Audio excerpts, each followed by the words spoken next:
My girlfriend and I often struggle to find games to play together that we both enjoy.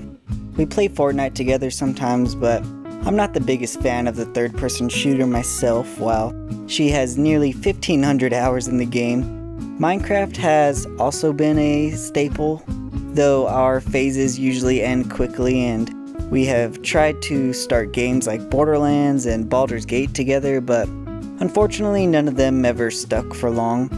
We browse the PlayStation Store every now and again, trying to find a game that would really speak to the both of us, and one fateful night we came across Played Up, made by Yogscast Studios.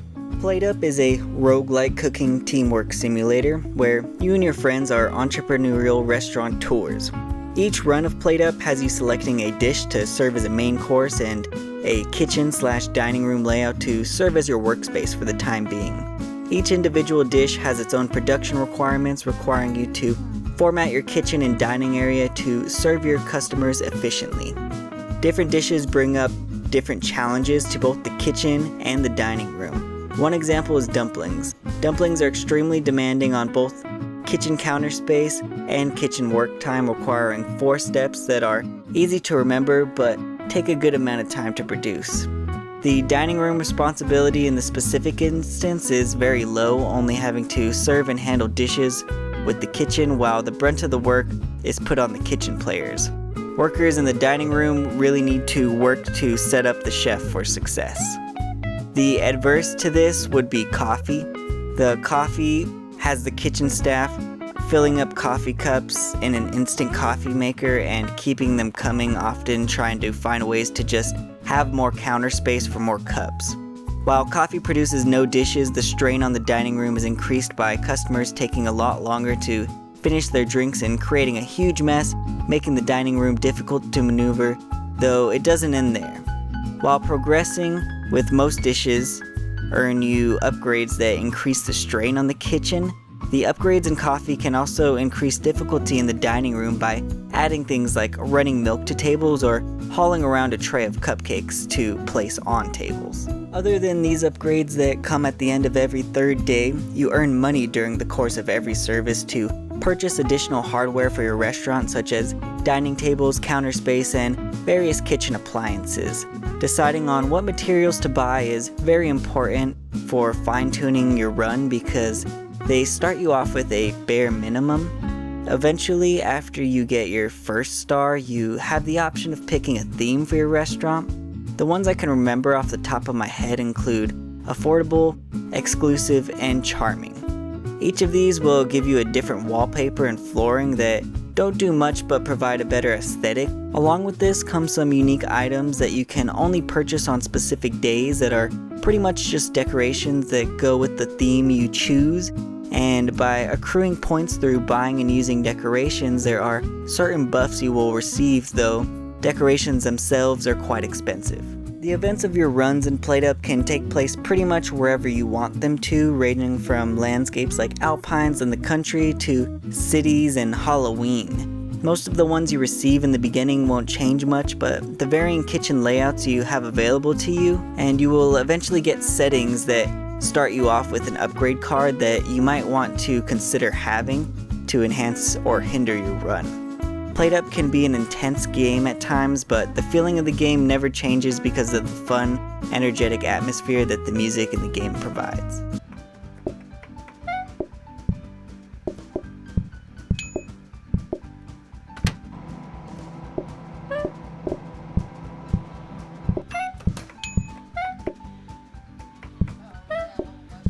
Okay, I got one for you. Mushrooms. There are only 3 different kinds of characters in this game. That includes players, who are characteristically red, 3D stick figures who wear white chef outfits, customers who are just yellow naked versions of the player characters, and cats who act as practice customers. Though these designs may seem low effort and wanting on the surface, I believe the decision to keep them that way is intentional due to the characters themselves just being a stand-in for you as the player character to project yourself onto them. I really have no problem with these little guys other than the small criticism that you should be able to change their colors, or perhaps change their hats. Most of the time when I play games, I play them alone. Even when playing multiplayer games like Call of Duty, I've always played by myself since I became an adult, and that may be the reason why I feel like I have never played a game quite like PlateUp before. Everything about it is fresh, from the cooking itself to the replayability and the excitement it brings. What PlateUp is more than being a roguelike or a cooking game is a teamwork simulator, providing a place where nobody can progress if just one cog in the machine is out of order. In a lot of games that require you to work as a team, you can choose to work only on yourself and improve your skills so that you can carry the team regardless of their skill level, but the challenge PlateUp brings forces you to coach and assist all members of your staff to be at least up to par with you if you ever want to accomplish anything.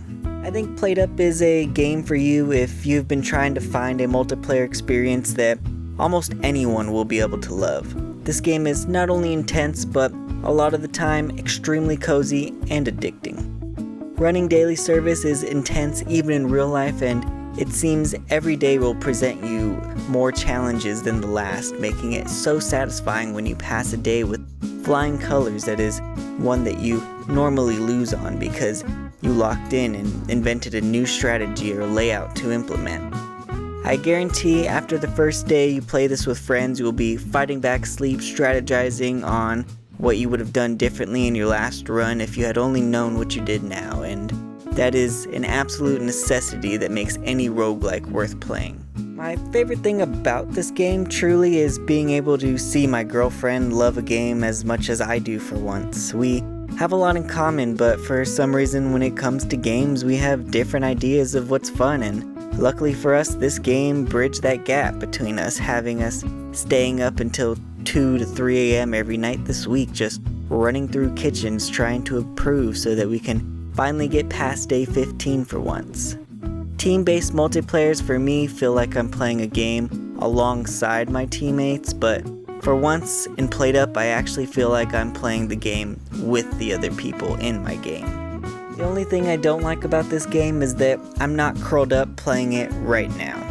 My other half is at work, and I thought rather than sitting here thinking about it, I would sit up with my laptop and make a video on it instead. PlateUp is an amazing experience for friends, family, and girlfriends alike, so if you feel like you need it in your life, luckily PlayStation Premium has it for free with your subscription, and if you don't have a PlayStation, it's an indie game, so it shouldn't cost you much money at all. While both sides seem to exist on a spectrum of difficulty, there are ways to adjust your runs through upgrades found every 3 days in your run. These upgrades are kind of the opposite of what they sound like in a way. They exist to subsequently make the game more difficult as you progress. For example, when making pizza, there are various toppings to be added to the dishes, such as mushrooms or onions that will add to the amount of money you get from dishes served with these toppings, but making service a bit more challenging for the chef. There does exist a choice with these upgrades to take a flat-out debuff instead of adding to the physical workload. You can add things like customers take longer to finish their food, or customers come in a dinner rush right before service ends. It's a bit of a toss-up on what upgrades to get at any given time, and it's up to you and your team to find a balance. If you enjoyed this video and you have any tips or personal opinions on PlateUp and your experiences with the game, or if you just want to chat about nerd stuff with me, please leave it down in the comment section below and leave some suggestions for other games you'd like to see me talk about or try for future videos on this channel. Before I let you all go, I'd just like to thank everyone that supported me and my channel so far, as we have just reached our first 50 subscribers about 5 months in.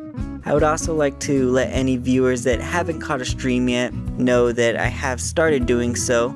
I don't have an exact time for when I am streaming, as I just started, but if you turn on the notification button on my channel, you can be notified whenever it is I do go live.